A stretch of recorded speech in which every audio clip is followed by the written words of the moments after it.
на канале Iron Queens. И с вами я, Леонова Анастасия, IBB Pro. И сегодня у нас новый выпуск и новая история с нашей спортсменкой, которая успешно дебютировала на своих соревнованиях и взяла серебро в категории женский бодибилдинг.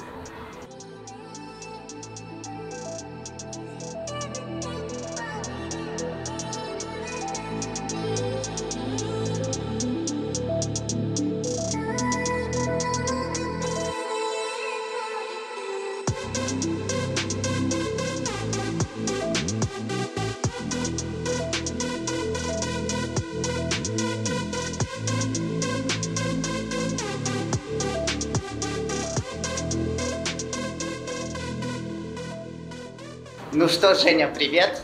Привет, Я Настя! тебя поздравляю с твоей серебряной медалью и хочу, чтобы ты поделилась своей историей, поэтому расскажи нашим подписчикам немножко о себе. С удовольствием, Настя. Всем привет, меня зовут Евгения Долгова, мне 36 лет полных. В этом году наконец-то случился мой дебют в соревновательной деятельности, чему я очень рада. Для меня это был давно не закрытый гештальт. Для меня это событие номер один просто за всю мою жизнь. Я очень сильно рада, я на больших эмоциях, просто вау. Для меня это кардинальное изменение в жизни, событие, это просто фееричный месяц, август был. И мы будем продолжать дальше.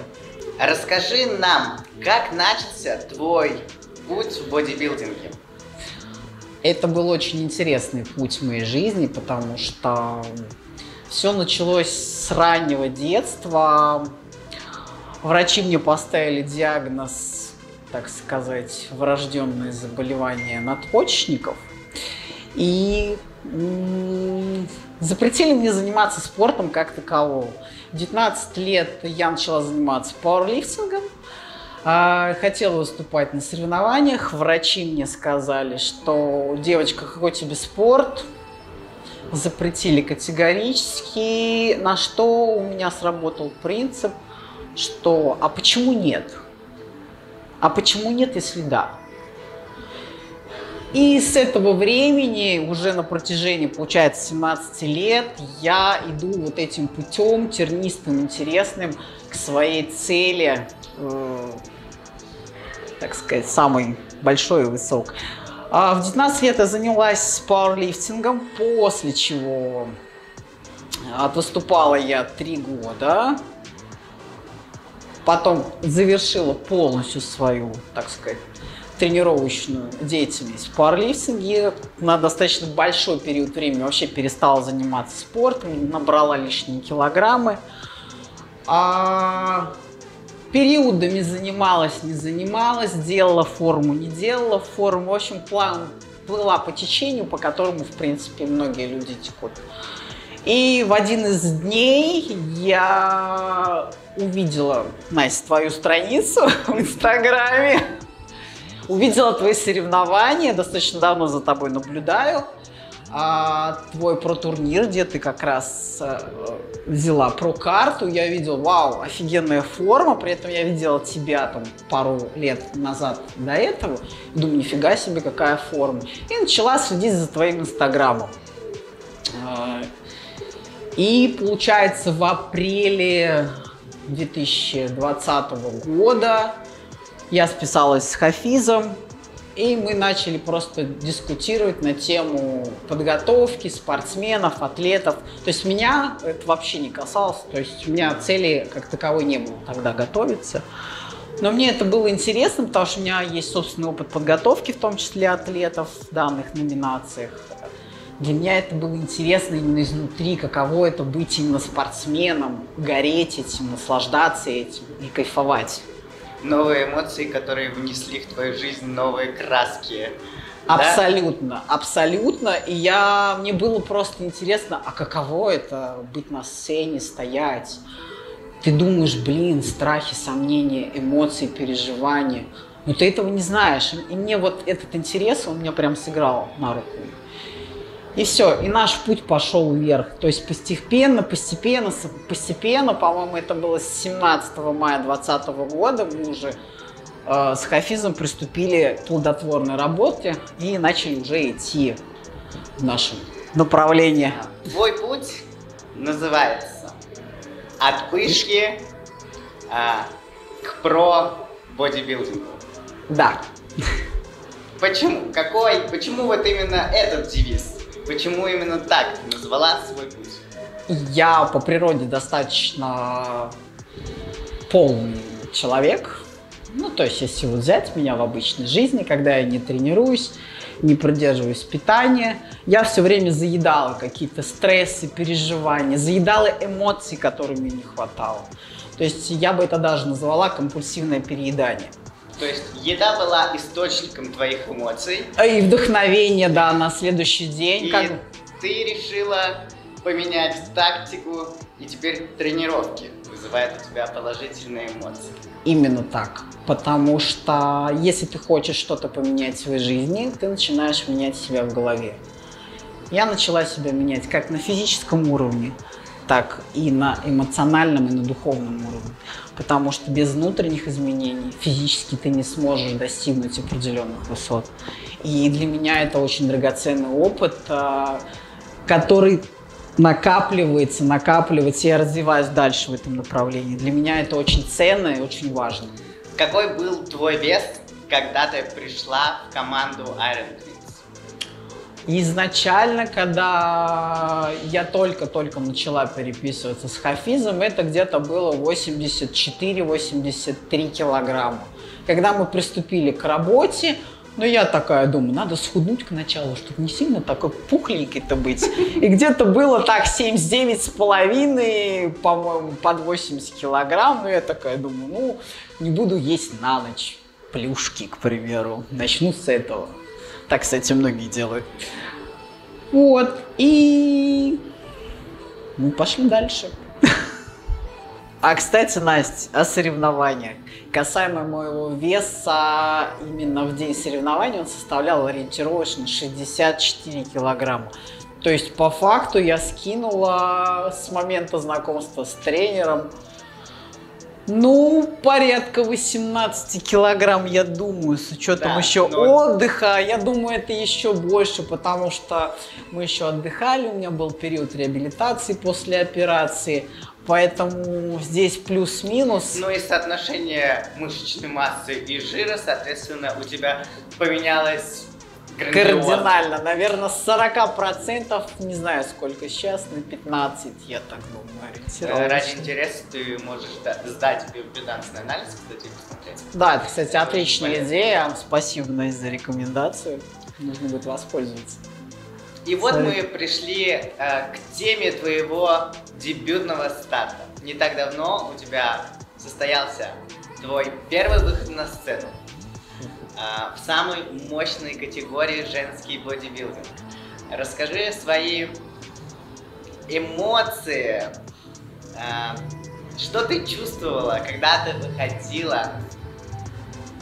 Знаешь, Настя, это настолько было праздничное состояние, как будто я приехала не на соревнования, где ты должен быть максимально такой собранный, сконцентрированный, жесткий. У меня было ощущение праздника. Праздника в месте, где тебе рады, о тебе заботятся, ты чувствуешь себя как дома. Была приятная атмосфера и в самом помещении, среди всех спортсменов, и очень теплые взаимоотношения в команде Iron Queens. Мы максимально друг друга поддерживали, и это было просто, можно сказать, такие семейные какие-то взаимоотношения нашей большой, дружной, мощной семьи Iron Queens. У нас был как мини-сбор такой, знаешь, там, завтрак, обед, ужин, вечером, позирование. Мне это, кстати, очень понравилось. Я даже сама вдохновилась, и мне уже самой захотелось выступать и строить форму. Да, это было очень интересное событие, собираться. Вечерние посиделки у нас были в виде обязательного позднего и отработки произвольной программы. Причем, чем ближе к старту, тем чаще это происходило в течение дня. То есть просто Настя с Хафизом приходили, так, ребята, сегодня отрабатываем, сейчас отрабатываем, ага, через пару часов опять отрабатываем, готовьтесь. Фотографии, постоянно прожиматься.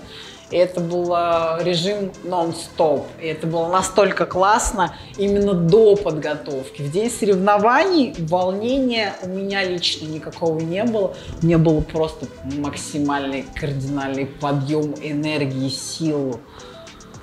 Это было, знаешь, волшебно. Ты мои мысли, потому что до того, как ты сказала, что ты почувствовала именно на соревнованиях, я прям сижу и хочу тебя спросить. Скажи, пожалуйста, именно эмоции, вот когда ты вышла, допустим, с произвольной программы непосредственно на сцену, и ты такая сидишь, стресса у меня не было, я думаю. Я еще не спросила, ты уже ответила. Наши мысли... Мы на одной волне. Одна команда на одной волне, поэтому все четко в этом плане. Так что это было незабываемо, касаемо абсолютно всех факторов. Особенно то, что мы все вместе встретились, люди разные, и все на позитивном таком настрое. Мы как единый организм такой, хоп, и очень удачно стартанули. Команда меня очень сильно поддержала. Настя, благодарю тебя. Твоя помощь, особенно в позировании, в отработке поз, для меня это непередаваемый опыт. Поэтому все было круто. Я рада, что у тебя такие положительные эмоции. Я сижу и прям наслаждаюсь. Думаю, вот как классно. Сразу хочется вспомнить. Хочется еще на соревнования. Свои первые соревнования. Да, скоро у тебя еще будут соревнования, но об этом мы поговорим чуть-чуть попозже. Я хочу поинтересоваться у тебя насчет подготовки. Что, по твоему мнению, тебе дается очень легко и что не совсем трудно, но труднее? А здесь очень интересный будет ответ, потому что когда ты готовишься, ты думаешь, что вот когда ты достигнешь день X, то это будет самый тяжелый твой день, ты будешь обезвожена, у тебя будет мало еды, ты думаешь, блин, это будет самый тяжелый день. И мало воды, соответственно.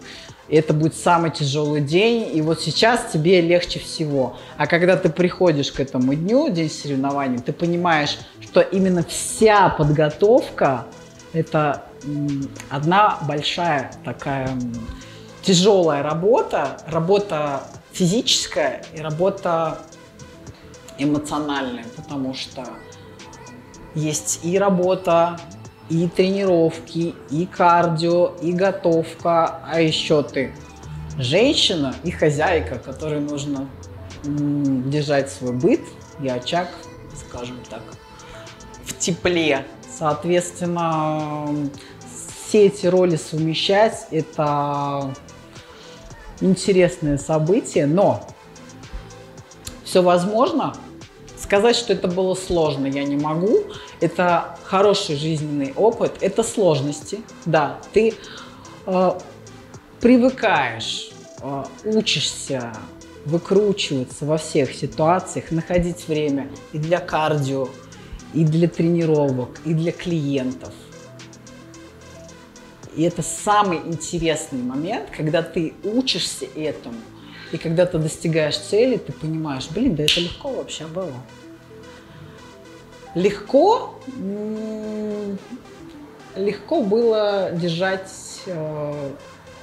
себя в определенном настрое за день до соревнований. Для меня это было легко. В день соревнований для меня было легко.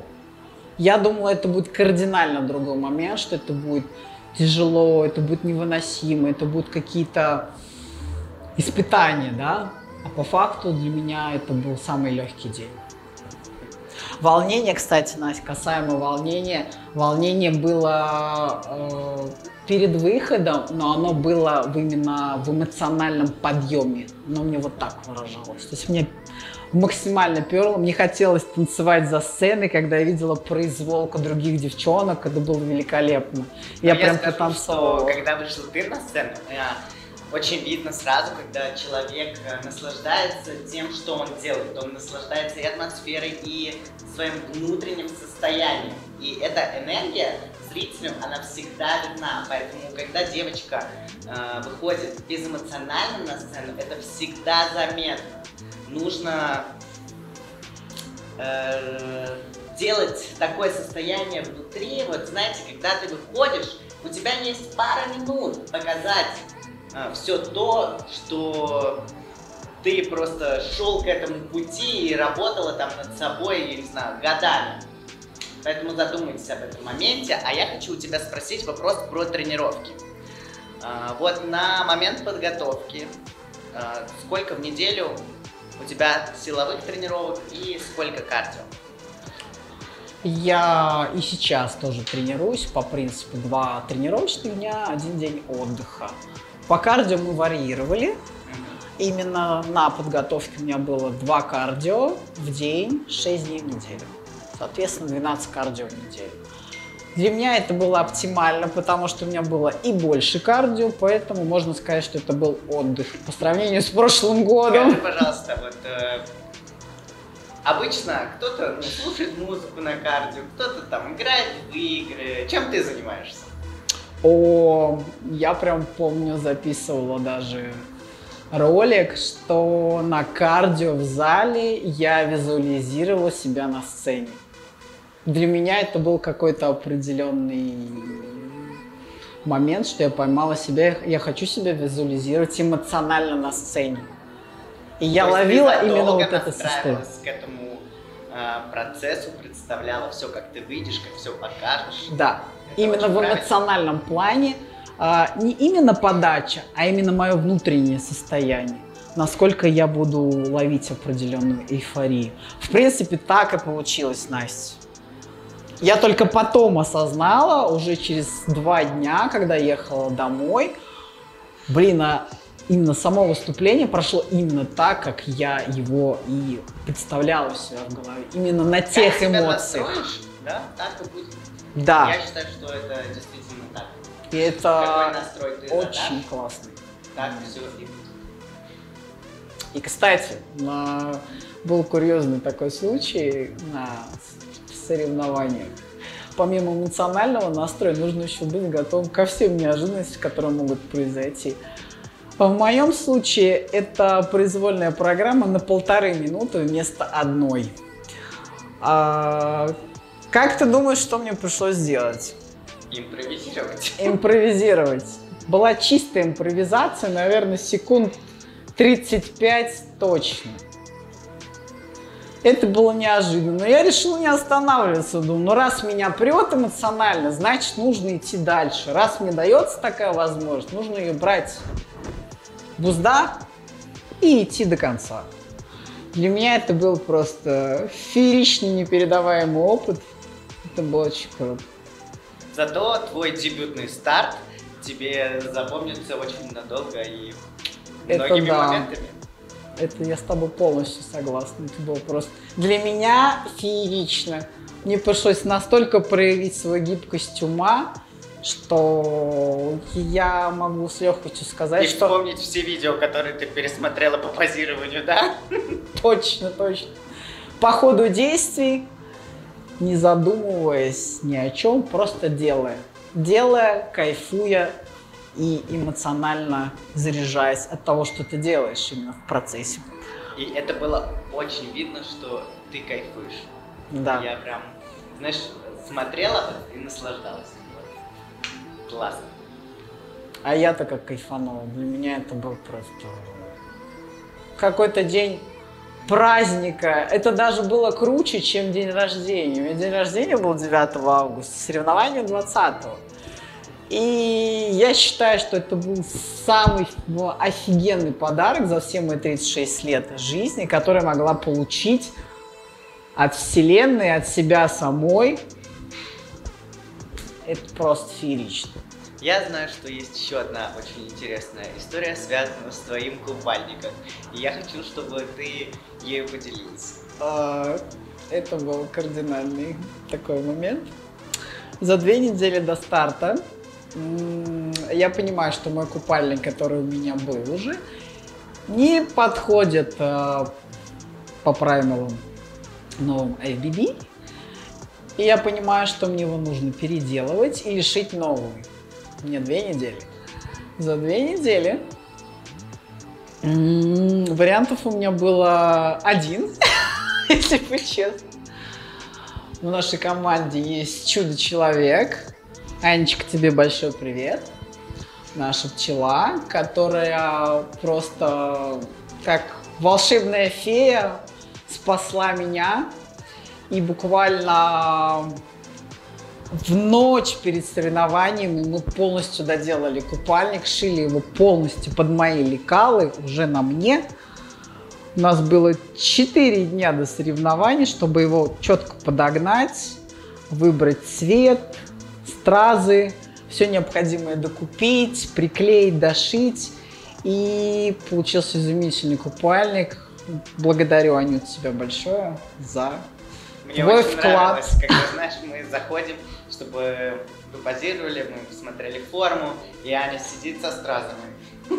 И я Ане говорю: Ань, пожалуйста, ты можешь засечь время? Мне интересно, за сколько ты поклеишь купальник. Вот. Но так она этого не сделала, а мне до сих пор интересно. Поэтому, когда Аня будет шить мне купальник, я уже ее попрошу, чтобы она засекла по времени, сколько часов это дело обходится.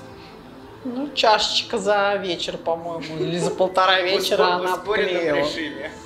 Да. Пока она смотрела позирование, она в ускоренном режиме, наше позирование и произволки, она в ускоренном режиме делала обклейку стразами. Это было непередаваемо. И вечером перед стартом мой купальник уже лежал собранный, готовый. Это было и интересно, экстремально и очень весело. Но зато примерка была прям вот не на манекен, а, соответственно, меня в той форме и в кондиции, в которой нужно было выходить. Подгонка на месте. И мне, конечно же, интересно, какие у тебя дальнейшие планы и цели. Дальнейшие планы — это ближайшие турниры, которые будут проходить в России. За более подробную информацию лучше, конечно, обратиться к тренеру. Он лучше знает, какие у меня планы на соревнования. А если мы говорим про глобальный настрой, то здесь, конечно, хочется вписать свое имя в историю бодибилдинга. Бодибилдинг — это твоя жизнь, да? Бодибилдинг — это моя жизнь, которой я горю, это моя страсть. И я сделаю все возможное, все, что в моих силах, и даже больше, чтобы достигнуть максимальных целей, которые есть в моей голове. Расскажи нам пару слов о своем тренере. О, это очень интересный момент. Я тоже с этим столкнулась, и когда первый раз видела на твоих фотографиях, лично я, думаю, боже, какой серьезный мужчина с татуировками на лице, думаю, с ним, наверное, не пошутишь, там, не забалуешь, так сказать, лишнего не сожрешь. И, кстати, несколько людей, с которыми я общаюсь, дружу, они мне спрашивают так: у него татуировка на лице, он так серьезно выглядит, он, наверное, там ругается постоянно. На самом деле это полное заблуждение, это абсолютно другой человек. Настя, ты прекрасно знаешь. Внешность обманчива. Это очень отзывчивый человек, самое главное. Он готов тебе ответить в любое время дня и ночи на все вопросы, которые необходимы. Человек, который горит своим делом. Я бы даже сказала, он им пылает 24/7, 365 дней в году. Фанат своего дела. Таких людей я в своей жизни не встречала. У меня было очень много людей, с которыми я сотрудничала. Но здесь просто для меня феноменальный случай, потому что такой самоотдачи я никогда не встречала в своей жизни. И меня это очень сильно подкупило как спортсмена, которым интересуется, которым заботится. Что ты поел? Ага. На первых этапах, да, когда ты начинаешь работать, полностью полный контроль. Ага, там выпил, поел, фотографии, отчет, фото, ага. Через какой-то период, так, давай видео снимать, попозировать. То есть он постепенно ведет этап за этапом, накладывает дополнительные какие-то, скажем так, функции, которые тебе нужно изучить, продвигаясь дальше, выше. И он в этом заинтересован. Даже если у тебя что-то не получается, он очень мягко, давай еще раз попробуем, все будет классно, вот здесь поменяем, позирование поменяем, произволку поменяем. Он всегда тебя подбадривает и прям возносит. И это очень сильно поднимает самооценку, и ты как личность начинаешь расти на этом фоне, выше. Он взращивает тебя как маленький росточек, который только-только начинает прорастать до полноценного цветка с мощной корневой системой, с красивым бутоном, который благоухает своими ароматами. Ну, такое интересное сравнение, но именно так я вижу проявление. Он как садовник, он как скульптор, человек, который создает себя. Он же скульптор, он еще всего прочего. Я считаю, что это действительно так, что он реальный фанат своего дела на все 1000%, потому что человек, который знает о бодибилдинге так много, что, наверное, если взять все учебники, которые он знает всех людей, которые позируют, он знает их произвольные программы, он знает их номерки, он знает их места на всех соревнованиях. Помимо Олимпии, да. Это ходячая энциклопедия бодибилдинга, тренер. Одним словом. Я считаю, что тренер такой должен быть. Мне даже слово тренер я бы не сказала. Скорее для меня это гуру. Я очень часто в комментариях прям гуру-сенсей. Для меня это именно человек, который меня вдохновляет и которым я восхищаюсь. Каждый раз, слушая его, я сижу с открытым ртом, и каждый раз я что-то узнаю новое. И для меня это колоссальный опыт, который я впитываю в себя. И тем самым твой опыт только растет, и ты становишься все лучше и лучше. Да. И я рада, что у наших девочек в команде такое происходит. Прогресс неизбежен. Женя, я хочу тебя поблагодарить за то, что сегодня ты прилетела к нам на интервью из самого Тольятти, проделала такой долгий путь, чтобы рассказать свою увлекательную, интересную историю.